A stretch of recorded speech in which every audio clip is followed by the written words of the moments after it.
네, 오늘 같이 우리가 본 말씀 누가복음 8장 26절에서 39절 말씀은 누가복음뿐만 아니고 마태복음과 마가복음에도 기록되어 있는 말씀입니다.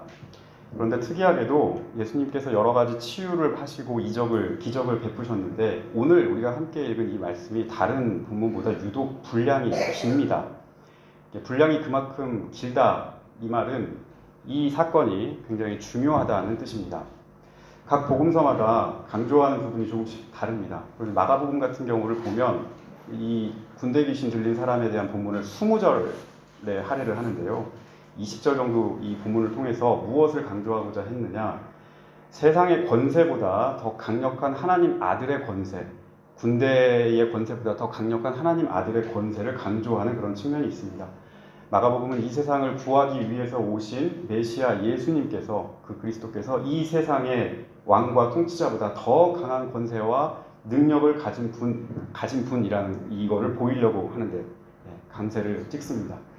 그에 반해서 오늘 우리가 함께 읽은 이 누가복음의 본문을 보게 되면 항상 누가복음은 그 사람이 어떤 질병에 있고 어떤 치유를 받았고 어떻게 다시 주님께로 돌아왔는지 이 사람이 변화하는 과정에 초점을 많이 맞춥니다. 사람에 관심이 많은데 역시 이 본문에서도 이 사람의 치유와 그리고 회복에 더 초점을 맞춥니다. 한 사람을 억누르고 있던 악의 권세, 여기에서부터 벗어나서 그 사람이 새로운 삶을 얻고 또 주님의 자녀로 다시 태어나고 회복된 모습을 더 부각하는 게 누가복음의 핵심입니다. 특별히 오늘 본문은 이 육체의 치료, 또 정신의 치료, 그리고 온전케 된 회복이 구원과 연결될 수 있다는 그것을 말씀합니다. 흔히 우리는 구원이라고 얘기하면 예수를 믿고 그 믿음으로 말미암아 우리가 죽어서 내세에 얻는 영원한 생명으로 우리가 고백을 합니다. 물론 구원에서 가장 그게 중요하고 가장 기본적인 최종적인 그런 내용입니다. 그런데 주님께서 성경에서 말씀하실 때 그 구원의 사역이라는 게 있어요. 그 구원으로 가는 그 사역은 이 세상 바깥에서만 있는 것이 아니고 우리가 살아가는 이 세상 안에서 우리가 살아가는 구체적인 상황마다, 예컨대 오늘 이 사람이 당한 그 육체의 질병과 정신의 질병과 이런 무거운 짐에서 노임을 받고 벗어나는 일도 구원의 한 사역이 된다는 사실입니다. 오늘 예수님께서 갈릴리 지역 맞은편에 거라사라고 하는 땅으로 가셨습니다. 근데 예수님께서 가시는 그 교통편이 배였던 것 같아요. 갈릴리 호수로 이렇게 배를 타고 건너가서 반대편에 있는 거라사라고 하는 땅에 도착을 했습니다. 육지에 딱 예수님께서 도착을 했는데 한 사람이 처음으로 주님을 맞이하러 나옵니다. 거라사 땅에 살고 있는 사람 중에 처음 주님을 맞이한 사람입니다. 근데 이 사람 상태가 좀 이상합니다. 성경은 이 사람의 상태를 이렇게 얘기합니다. 27절 말씀 우리 같이 한번 읽어보도록 하겠습니다. 시작.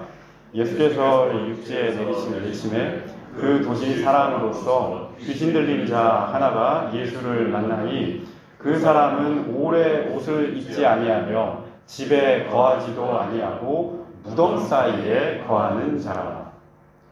네, 원래 이 도시에 살던 사람이지만 이 사람 특징이 좀 특이합니다. 귀신 들린 사람이라고 성경은 말합니다.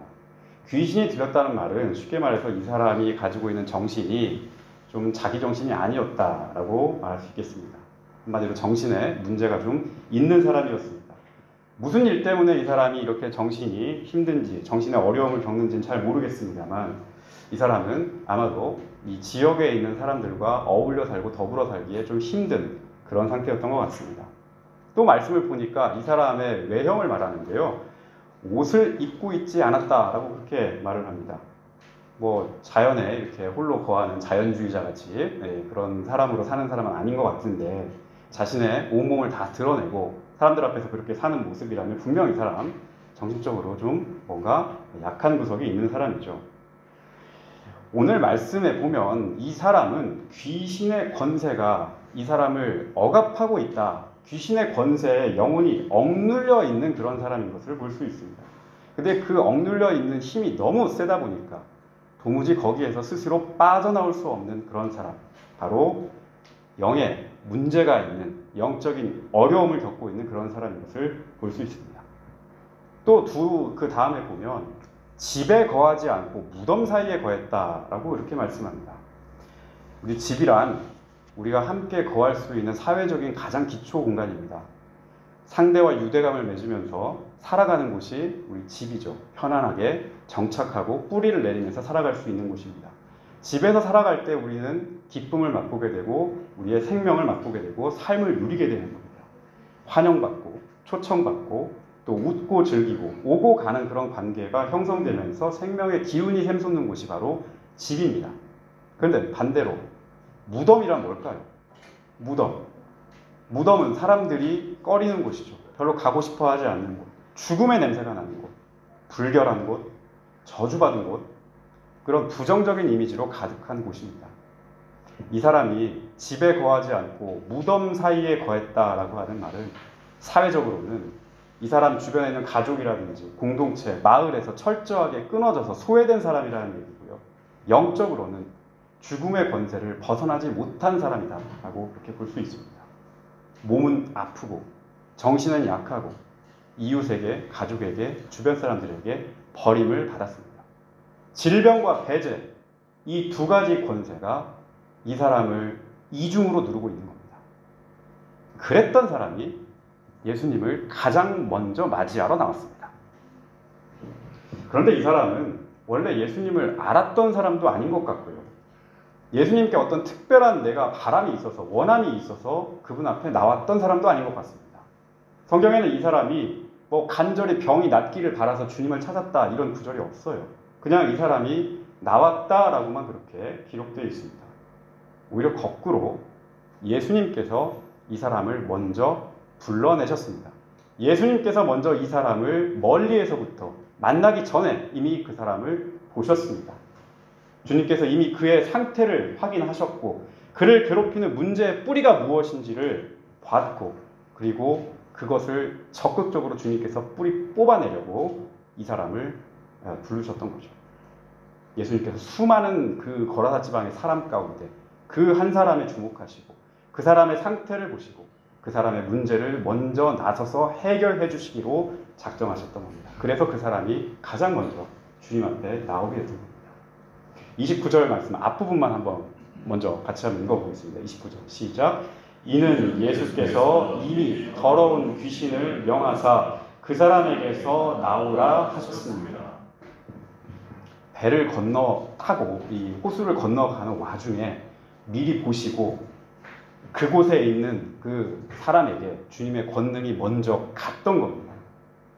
그 권능이 가장 필요한 사람, 절실하게 그 주님의 능력이 필요했던 그 사람에게 주님이 벌써 신호를 보냈던 겁니다. 그 사람이 누구인지, 그 문제가 누구인지 주님께서는 이미 이동하면서 오시면서 알고 계셨던 거예요. 우리가 먼저 알기 전에, 먼저 고백하기 전에 수많은 그 사람 사이에서 그 사람을 골랐던 겁니다. 그리고 그 사람을 누르고 있는 그 문제의 뿌리를 뽑아내려고 하셨던 겁니다. 여기서 우리는 하나의 신앙생활의 또 한 부분을 볼 수가 있습니다. 이따금, 늘 그런 건 아니에요. 이따금 오히려 주님께서 더 적극적으로 우리에게 다가오실 때가 있습니다. 우리가 간구하지 않았을 때, 아뢰지 않았음에도 불구하고 그 문제, 우리를 억누르고 있는 이 귀신과 같은 이 무게를 주님께서 먼저 아시고 우리에게 다가오시고 그 문제를 해결해 주시는 그런 역사가 있는 줄 믿습니다. 오늘 이 말씀을 통해서 그 믿음을 여러분 마음에 싹 틔우시기를 바랍니다. 때로 그 힘이 너무 강해서 내가 고립감을 맛보고 도저히 홀로 감당할 수 없는 그 문제일 때 누군가 나에게 도움을 주기는커녕 더 그것 때문에 깊은 수렁으로 나를 몰아가는 문제일 때 오늘 이 귀신 들린 사람처럼 내 힘만으로는 그것을 제어할 수 없는 그런 상태일 때 바로 그 상황을 주님께서 미리 보시고 미리 아시고 내가 예상하지 못하고 알지 못하는 그 순간에 나를 불러주시고 구원의 손길을 내밀어 주신다는 것을 여러분 기억하시길 바랍니다.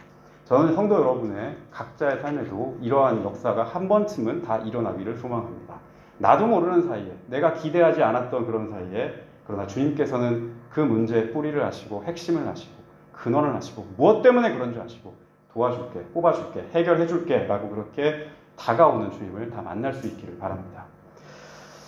이 사람을 붙들고 있었던 귀신의 힘이 굉장히 셌어요. 예수님께서는 그 귀신의 정체를 오늘 물어보는데 그 귀신의 이름이 군대랍니다. 군대. 30절 말씀 한번 같이 읽어보겠습니다. 시작. 예수께서 내 이름이 무엇이냐 물으신즉 군대라 이르되 군대라 하니 이는 많은 귀신이 들렸었습니다. 이 군대라는 말의 원어가 레기온이라는 말입니다. 레기온이라는 말은 로마 군대의 여단급 규모를 말합니다. 그러니까 이 사람이 여단급 그 귀신이 붙은 거예요. 한 몇천 명 되는 거죠. 몇천 마리 귀신이 여기에 붙어 있는 겁니다. 이 사람에게 붙어 있는 악한 권세가 얼마나 강한지를 보여주는 말씀입니다. 스스로 할 수 없는, 저지할 수 없는 그런 상태. 한 둘이 붙어 있는 것이 아니라 몇 천이 붙어 있는 거죠. 한두 가지 문제로 고민하는 게 아니라 수만 가지 문제가 이 사람을 괴롭히고 있는 그런 짐을 지고 살아가는 고단한 삶이라 하겠습니다. 제가 추측을 해봤는데 여러 가지 책도 보면서 이 사람이 왜 이런 병에 걸렸을까 추측을 해봤는데 아마도 이 사람은 전쟁 트라우마에 시달리는 사람인 것 같습니다. 당시에 이 사람이 살았던 거라사 지역에는 로마의 군대가 주둔하고 있었는데 로마가 제국의 영토를 확장을 하면서 여기저기에다가 주둔군을 보내는데요. 이 거라사 지역에 있었던 주둔군이 로마 군대 중에서도 가장 악명 높았던 10군단이라고요. 가장 악명 높았던 그런 군대였습니다. 어떤 땅을 점령해 갈 때 그 과정이 순탄하지가 않습니다. 보통 다 어떤 폭력적인 것들이 많이 발생을 하죠. 약탈이 일어나고 살육이 일어나고 방화가 일어나고 그렇죠. 그러다 보면 자기가 소중하게 생각했던 자기 가족도 잃을 수 있고요. 또 자기 재산을 잃을 수도 있고 자기가 살았던 터전을 잃을 수도 있습니다. 그러다 보면 크나큰 정신적 충격을 받을 수 있겠죠. 그런 충격을 받아서 아예 정신을 놓아버리는 그런 사람이 생길 수도 있습니다. 오늘 이 군대 귀신 들렸다, 이 귀신 들려 사는 사람도 아마 그런 깊은 폭력의 상처가 이 사람을 억누르고 있어서 이렇게 옷 벗고 집에 거하지도 못하고 무덤 사이에 거하면서 늘 자해하고 소리 지르면서 그렇게 사는 사람인지도 모르겠습니다. 정신 놔버리고 옷을 입는지 마는지 집이 있는지 마는지 사는 건지 알 수 없을 정도로 비참해진 사람이고 망가진 그런 사람의 모습이죠. 또 거라사 지역에는 인근에 이 로마군을 먹여 살리기 위해서 어떤 사업체가 하나 있었는데 그게 이제 돼지를 사육하는 거였어요. 그러니까 돼지를 이렇게 방목해가지고 사육을 해서 그 고기를 이제 로마 군인들에게 조달을 하는 거죠. 유대인들은 보통 율법에서 돼지고기를 먹지 못하게 되어 있습니다. 유대인들은 돼지고기를 먹지 못하는데 이 거룩하지 못한 음식이라 먹지 못했는데요. 이방 군대인 이 로마 군의 식량을 조달하는 이권이 있고 사업이 있다 보니까 이 돼지 사육에 뛰어드는 사람들도 덜어 있었던 것 같아요. 거룩한 믿음의 전통을 지키느냐 아니면 눈앞의 실익을 챙겨서 살아가느냐 이것도 여기서 생각해 볼 수 있는 문제인 것 같아요. 어쨌든 지금 이 사람 그리고 이 돼지떼 이 군대 귀신 이런 과정에서 예수님께서 이 사람을 치유를 하십니다. 이 군대 귀신을 물어보고 이 군대 귀신 예수님 앞에 납작 엎드려서 나를 좀 살려달라. 그러면 너 어떻게 해줄까? 저 돼지떼에게 들어가게 해주십시오라고 요청하니까 그럼 들어가라 이렇게 됐어요. 그래서 돼지떼가 갑자기 한가롭게 풀을 뜯어먹다가 귀신이 들어와가지고 비탈길을 달려서 호수에 다 빠져가지고 죽습니다. 몰살을 하게 되는 일이 벌어집니다. 생각을 해보십시오. 갑자기 산 비탈에서 막 염소, 흑염소, 소 막 양들이 뭘 먹다가 집단으로 이렇게 내려와가지고 와사사상 해가지고 다 죽는 그런 일이 벌어지면 그 지역 사람들이 보고 난리가 나지 않겠습니까? 이게 무슨 일이래? 또 사업가들은 이것 때문에 손해가 막심했겠죠. 난데없이 돼지들이 막 달려가지고 호수에 뛰어들어서 몰살을 하니까 그런 모습을 보면서 깜짝 놀랐겠죠. 또 동네 사람들은 무슨 일이냐 하면서 와봤겠죠. 소문이 금세 퍼졌을 겁니다. 사람들은 무슨 일이 벌어졌는지 그 돼지에 대한 관심, 이 난리가 낸 거에 대한 관심 이것 때문에 그 자리에 몰려들었는데 막상 그 자리에 와서 보니 다른 문제, 다른 모습을 보게 되었습니다. 내가 알고 싶었던 그런 모습이 아니고 전혀 다른 모습을 사람들은 보게 됐습니다. 아까까지만 해도 옷도 입지 않고 집에 거하지도 않고 소리 지르면서 미친 사람처럼 동네 문제아처럼 살았던 이 사람이 전혀 다른 사람으로 바뀌어서 온전한 모습으로 예수님 앞에 앉아있는 모습을 보게 된 겁니다. 돼지들이 떼죽음을 당해서 그 문제 때문에 갖고 와서 밖으로 나왔지만 이 사람들이 봤던 장면은 한 영혼이 주님 앞에서 온전히 치유되고 회복된 모습을 보게 되었습니다. 35절 말씀 우리 같이 한번 읽어보겠습니다. 35절 시작. 사람들이 그 이루어진 일을 보러 나와서 예수께 이르러 귀신 나간 사람이 옷을 입고 정신이 온전하여 예수의 발치에 앉아 있는 것을 보고 두려워하더니. 우리가 아까 앞에 27절 말씀에서 봤던 그 9절과 지금 35절 말씀이 180도 바뀌어 있습니다. 옷을 입지 않았던 그 사람이 이제 예수를 만나고 옷을 입은 사람으로 바뀌게 되었고, 정신줄을 제대로 붙잡지 못하고 살았던 이 사람이 예수를 만나고 난 다음에 정신이 온전하여졌고, 마땅히 거할 곳을 찾지 못해서 죽음의 냄새가 나는 무덤 사이에서 살았던 이 사람이 생명의 원천이요 우리에게 새 삶을 주시는 예수의 발 앞에 작은 집을 짓고 정착하며 앉아있는 그런 사람으로 바뀌게 되었다는 겁니다. 성경은 이 사람의 온전한 나음과 치유를 가리켜서 구원이라고 말씀합니다. 36절에 귀신 들렸던 자가 어떻게 구원받았는지 본 자들이 그들에게 이르매라고 그렇게 적혀있죠. 이 삶에서, 이 삶으로의 전환, 병든 모습에서 치유된 모습으로의 전환, 정신없던 삶에서 정신을 온전히 차리는 전환, 영적인 각성의 전환, 모든 것이 다 바뀌어버리는 새로운 존재로의 전환, 이것이 바로 오늘 우리가 볼 수 있는 구원의 삶입니다. 그동안 어떤 사람과도 내 질병 때문에 연결되지 못하고 살았으나, 죽은 사람처럼 도무지 내가 정상적인 사람처럼 보이지 않았으나, 누가 봤을 때는 그냥 사람도 아니고 그저 투명인간이요 시체처럼 그렇게 살도록 그 사람을 억누르고 짓밟아왔던, 제압해왔던 그런 귀신의 권세에서 이 사람이 노임을 받았습니다. 그를 둘러쌌던 모든 문제가 예수를 만나고 해결이 됐습니다. 그를 아프게 했던 모든 상처가 예수를 만나고 아물었습니다. 그를 주저앉았던 모든 절망이 예수와 함께 사라졌습니다. 놓아버렸던 정신줄을 다시 찾았고, 벗어 던졌던 옷을 다시 입게 되었고, 정착하지 못하고 소외되고 배제됐던 그런 사람들과의 관계도 예수로 말미암아 회복할 수 있게 된 겁니다. 이것이 바로 오늘 말씀이 우리에게 말하는 온전한 회복이고, 이것이 바로 오늘 말씀이 우리에게 말하는 구원입니다.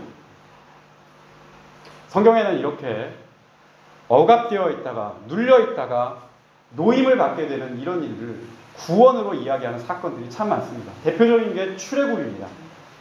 애굽에서 노예로 속박당하면서 고된 노역을 하면서 살았다가 하나님께서 그들을 보시고 강한 손과 편팔로 그 집을 끄집어 내셔서 약속의 땅으로 이끌어가는 이 과정, 이 출애굽의 역사도 구원의 역사입니다. 사망의 음침한 골짜기와 수렁에서 거했다가도 주님께서 권능의 손으로 이끌어내심을 맛본 것도 역시 주님의 구원의 역사입니다. 동굴 속을 걷는 것처럼 깜깜한 그런 상황에서도 어느 날 나에게 예상치 못한 작은 바늘구멍만한 그 빛이 나에게 비쳤을 때 그것을 바라보고, 그 빛을 바라보고 앞으로 나가는 그 일도 구원의 역사입니다. 도무지 내가 일을 할 수 없을 것 같았는데 새로운 일자리를 주고 나에게 터전을 허락해 주시고 지난 시절 고민했던 모든 무게를 다 덜어주시는 것도 주님의 구원의 역사입니다. 귀신의 권세에서 노임을 받은 이 사람은 회복된 이후에 너무 감격한 나머지 예수님과 함께 거하고 싶어 했습니다.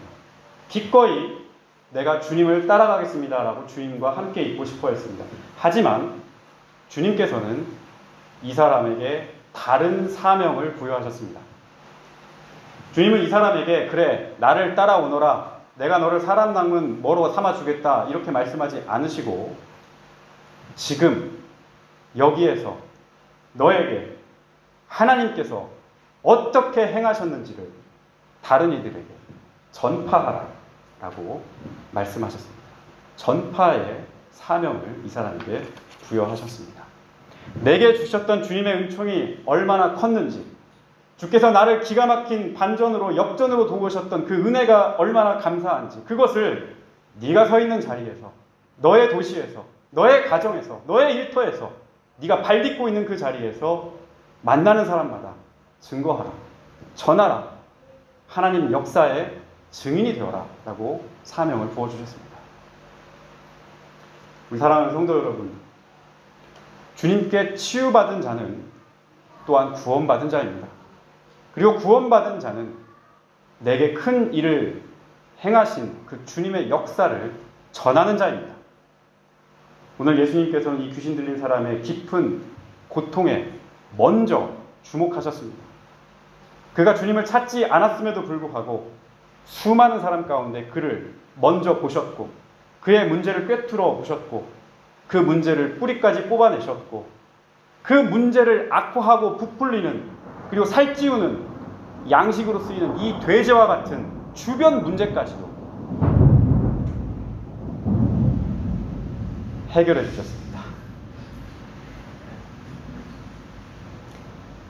오늘 말씀을 통해서 우리는 예수님의 온전한 치유, 그리고 이 치유를 통해 우리를 살리고 새 생명을 주는 구원의 예수님께로 모두가 나아갈 수 있기를 저는 바랍니다. 우리가 회복된 모습으로 온전한 마음으로 차분하게 그분 앞에서 옷을 차려입고 예수의 발치에 우리도 서기를 소망합니다. 여러분 가운데 아직 풀리지 않은 문제 때문에 많이 고민되시고 또 깜깜한 그런 동굴 가운데 계신 분들 계실지 모르겠습니다. 이 군대 귀신처럼 우리를 짓누르는 그런 형편에 처해 있는 분이 계실지도 모르겠습니다. 그런데 오늘 말씀을 보게 되면 배를 타고 이미 오시면서 그 배 가운데서 그 문제에 명령하시고 그 문제를 해결하시는 예수님, 지금 보고 계시고 지금 그 문제 해결하기 위해서 우리에게 다가오시는 주님이심을 여러분 믿으시기를 바랍니다. 이번 한 주도 우리는 회복하실 주님을 기다리기를 바랍니다. 온전히 우리의 문제를 회복하시고 우리를 새롭게 하시고 우리를 구원하실 그분 앞으로 다가갈 수 있는 복된 역사가 우리 모두 성도님들 가운데 다 넘쳐날 수 있기를 예수님의 이름으로 축복드립니다.